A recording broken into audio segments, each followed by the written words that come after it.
Fala galera, aqui é o Gabriel e hoje é dia de Universo Absoluto aqui no canal. Vamos contar a história de Absolute Batman número 4 e que galera, tá uma HQ muito boa. O escritor Scott Snyder aproveita a edição para fazer um grande flashback mostrando a origem do Batman Absoluto.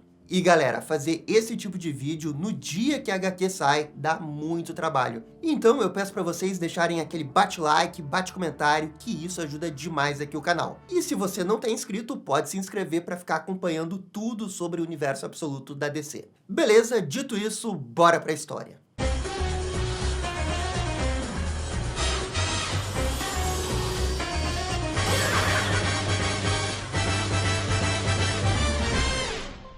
A edição começa com um flashback envolvendo o julgamento do Joe Chill, o homem que matou Thomas Wayne. O Bruce comparece ao julgamento e pede a palavra de forma urgente. Podemos ver que o Bruce está chorando, com o rosto cheio de raiva. É então que a HQ corta para um outro período do tempo e mostra 3 bandidos extorquindo dinheiro da dona de uma loja do Beco do Crime.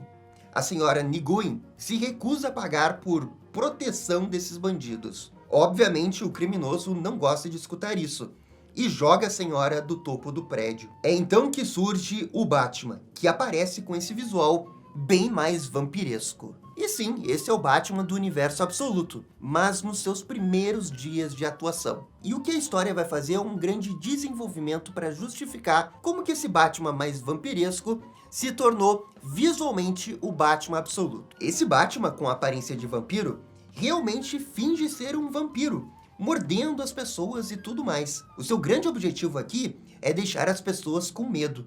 Ele também utiliza garras para atacar brutalmente os mafiosos. Todos ficam apavorados, inclusive as pessoas inocentes com essa figura vampírica. E é nisso que um dos bandidos saca uma arma e atira no morcego, que se protege utilizando a sua capa e depois acaba com o serviço ao golpeá-lo no pescoço. O Batman pega a arma e aponta para ele. Em narração, o Bruce fala que ele escolheu o morcego. E isso desencadeia um outro flashback de quando o pai do Bruce, o Thomas, ainda estava vivo. Esse papo de escolher o morcego é uma conversa que ele estava tendo com seu pai. O morcego refere-se a uma competição de engenheiros prodígios, e o Bruce vai desenvolver um projeto envolvendo o morcego. É, na verdade, uma ponte para proteger animais em zonas perigosas, e que é grande e intimidadora, assim como morcegos são. O Thomas fica meio confuso, porque ele não entende por que essa ponte precisa ser intimidadora. Mas o Bruce argumenta que é isso que vai fazer as pessoas se sentirem seguras. Finalmente o pai entende o que ele quis dizer e deseja boa sorte. E aqui a HQ cria esse paralelo envolvendo a ponte, que precisa ser grande e intimidadora, com esse Batman ano 1 do universo absoluto, que também é intimidador e dá medo nas pessoas na figura de vampiro. E com isso voltamos para o Batman do ano 1. O Bruce ateia fogo no seu traje para não deixar evidências, assim como aquela arma que ele pegou antes. E aqui a HQ está estabelecendo algumas coisas importantes, como o fato do Bruce queimar a arma, porque antes ele pegou a arma e apontou para a pessoa, mas ao deixar bem claro que ele se livrou da arma, fica evidente que esse Batman não quer matar as pessoas. E a outra coisa é que o Bruce joga fora esse uniforme que ele criou com essa coisa mais vampírica, porque ele entende que não funcionou essa abordagem do Batman mais vampírico. Ele acha que toda essa teatralidade não é o suficiente. É aqui que vemos que foi nesse momento que ele começou a malhar pesado e construir o seu traje definitivo. Ao mesmo tempo, ele também está tentando desmantelar um grupo de bandidos que está trazendo armas para Gotham. Ele sabe que a origem dessas armas é da Flórida, e que elas chegam até Gotham através de caminhões e por intermédio dos Marones e dos Falcones. E essas famílias não são meros bandidos. Eles têm acordos com grandes empresas de Gotham e por isso conseguem furar facilmente os bloqueios policiais. Quando um dos caminhões com essas armas entra na cidade, o Batman segue esse veículo usando um carrinho de controle remoto. Pô, gente, essa parte do carrinho de controle remoto é muito legal. A HQ mostra como se fosse um Batmóvel, e daí no painel seguinte você vê a diferença do tamanho desse carrinho de controle remoto com o caminhão. Simplesmente genial essa parte. O morcego em si aparece em frente ao caminhão, já com um novo uniforme. O motorista tenta passar por cima do herói, mas o Bruce usa o carrinho de controle remoto como uma alavanca e consegue levantar o caminhão, e erguê-lo como se estivesse num filme do Nolan. Em narração, o Bruce fala que essa abordagem foi muito melhor do que a do vampiro. E os bandidos ficam confusos sem entender o que aconteceu. E o Batman desce uma senhora surra nesses caras, até eles ficarem estirados no chão. Claro que sem matar ninguém. E, novamente, a HQ volta no tempo e mostra o Bruce trabalhando no projeto daquela ponte. O Thomas fica realmente impressionado com o projeto, especialmente pela inspiração com o morcego. Tentando guiar um pouco o Bruce, o Thomas lembra que na sua infância ele adoraria ter sido cirurgião. Ele conta que o seu pai morreu de um ataque cardíaco na sua frente e que aquilo foi assustador. Desde então, ele queria ser médico e ajudar as pessoas. E ele quase chegou a entrar na faculdade de medicina.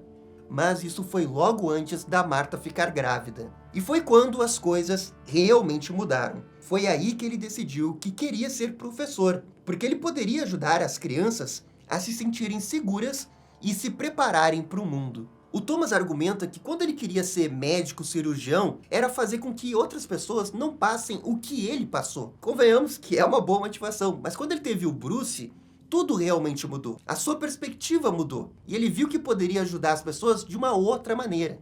E que isso, na sua essência, era quem ele era. Essa conversa deixa o Bruce criança reflexivo. E agora a gente volta para aquele momento do tribunal, quando o Bruce iria falar, e ele conta sobre o dia que o seu pai morreu quando eles estavam passeando no zoológico. E que pro Bruce aquele era o dia mais feliz da vida dele. E que talvez nunca fosse ter um outro dia tão feliz como aquele. A HQ então mostra um Bruce mais velho, que saiu de Gotham para visitar outras cidades dos Estados Unidos e se conectar com essas pessoas.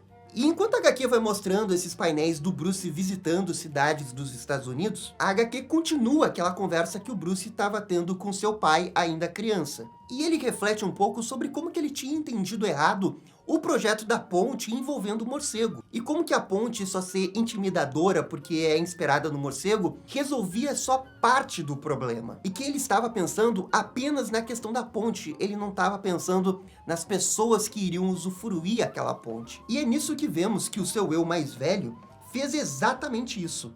A HQ cria esse paralelo que ser o Batman é como a ponte, mas o real propósito do Batman é de ajudar as pessoas. É então que voltamos para o julgamento do Joe Chill e o Bruce criança fala na lata que ele odeia o Joe Chill e ele não tem a menor intenção de escutá-lo por que ele cometeu aquele crime. E com isso voltamos para o Bruce mais velho fazendo a sua jornada pelos Estados Unidos e é quando ele se depara com vários morcegos. E é nesse momento que ele tem a epifania de ser o Batman, justamente porque é a figura do morcego que o fez ganhar o concurso, que o levou até o zoológico, onde o seu pai acabou morrendo. Falando ainda sobre a ponte, o Bruce criança diz que ela precisa ser, sim, intimidadora, mas algo adaptável. Enquanto ele fala isso, vemos o Bruce mais velho montando o seu traje definitivo do Batman, e especialmente testando aquela capa. É nisso que o Bruce mostra para o seu pai o projeto final da ponte, que é um design um tanto quanto elegante, misturando um símbolo de morcego, e que essa ponte ela é extremamente adaptável.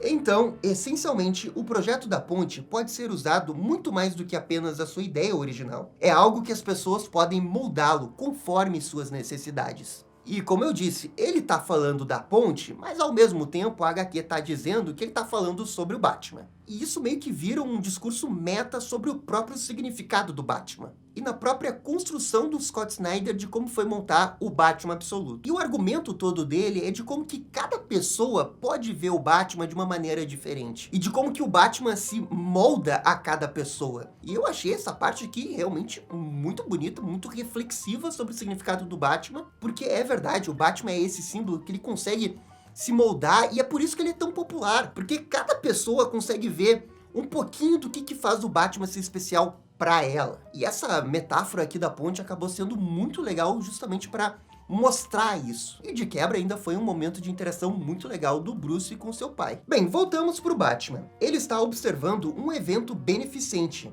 com as pessoas mais ricas da cidade. Ele está ali atrás de Randall Powers, um bilionário dono da empresa de caminhões usados pelos Marones. É revelado que depois que o Batman fez aquela batida no caminhão que vimos antes, a notícia de um caminhão cheio de armas circulou por toda Gotham. E o dono desses caminhões, o Randall Powers, teve que se manifestar a respeito. E ele publicamente disse que era a favor da mudança das leis envolvendo esses caminhões. Basicamente, ele disse que queria que as leis fossem mais rígidas para não acontecer isso que aconteceu com o caminhão dele. Só que aqui na festa, o Batman tá escutando esse Powers. E ele tá fazendo lobby para que não tenha novas leis que apertem a regulação dos caminhões. Ou seja, todo aquele papinho do bilionário foi só para enganar as pessoas, para ele aparentar um bom moço que tá querendo ajudar a cidade. O Batman continua escutando outros empresários. E todos eles estão organizando ações que podem prejudicar a cidade que ele tanto ama. O morcego diz que eles se alimentam de Gotham e que agora só restou os ossos. E eu acho que essa cena é para fazer um pouco de referência àquela cena do Batman no 1, quando o Batman invade uma festa do Falcone. Porque ele também diz, né, que os criminosos estão se alimentando de Gotham. E aqui ele diz um negócio parecido para a elite de Gotham, só que sem aparecer, já que tudo isso é feito em narração. No passado, o Bruce criança disse que o seu projeto contemplou até uma pequena serra para escalar paredes, o que ele acha que talvez tenha sido até um pouco de exagero. E o seu pai diz que, nos dias de hoje, até que é bom exagerar. E é nisso que vemos o Batman absoluto, já com seu traje pronto, exagerado como é, e fugindo da polícia, dizendo que a essência do morcego é de desafiar o impossível. Então, na última página, vemos que o Bruce jovem chegou a visitar Joe Chill em Blackgate. E lembrando que numa edição anterior do Batman Absoluto, a gente viu o Bruce entrar em Blackgate para fazer alguma coisa que tinha ficado em mistério. Isso porque aquela parte foi contada dentro da perspectiva do Alfred. E agora a gente descobre o que acontece quando o Batman visita o Joe Chill. O Bruce confronta o Joe Chill, mas não de um jeito agressivo, e sim de um jeito pacífico, querendo escutar o que o Joe Chill tem a dizer, terminando essa edição. E olha, uma HQ muito boa do Batman Absoluto. Mais uma HQ do Universo Absoluto mandando bem. Estão conseguindo manter qualidade em todas as HQs da Trindade. E essa foi realmente a primeira edição do Batman Absoluto que eles deixaram um pouco de lado o massa velho para focar realmente numa história bem desenvolvida ali. E eu acho que valeu muito a pena. A gente agora conhece um pouco mais desse Batman, o que levou o Batman a ser desse jeito, e o paralelo da ponte na construção da mitologia do Batman do Universo Absoluto realmente ficou muito bem feita. Principalmente porque eu acho que ele conversa num nível mais meta sobre o Batman e na própria construção desse Batman absoluto. Principalmente o que o Scott Snyder teve que pensar para chegar nesse Batman. Então, é uma HQ muito boa, no mesmo nível que a última lá do Superman, que a gente elogiou pra caramba. Mesmo sendo uma história que basicamente interrompe o fluxo narrativo das 3 primeiras edições, acabou valendo a pena contar toda essa origem do Batman. Mas galera, essa daqui também é só a minha opinião. Por favor, comentem aqui embaixo. E no mais, eu fico por aqui. Muito obrigado e dá-lhe descer. E esse foi o vídeo falando do Absolute Batman número 4. E aí, gostaram? Não gostaram? Deixem suas opiniões nos comentários. E se curtiram o vídeo, deixa aquele joinha. E inscreva-se no canal para ficar sabendo absolutamente tudo sobre Batman. Obrigado, gente, e até a próxima. Tchau, tchau.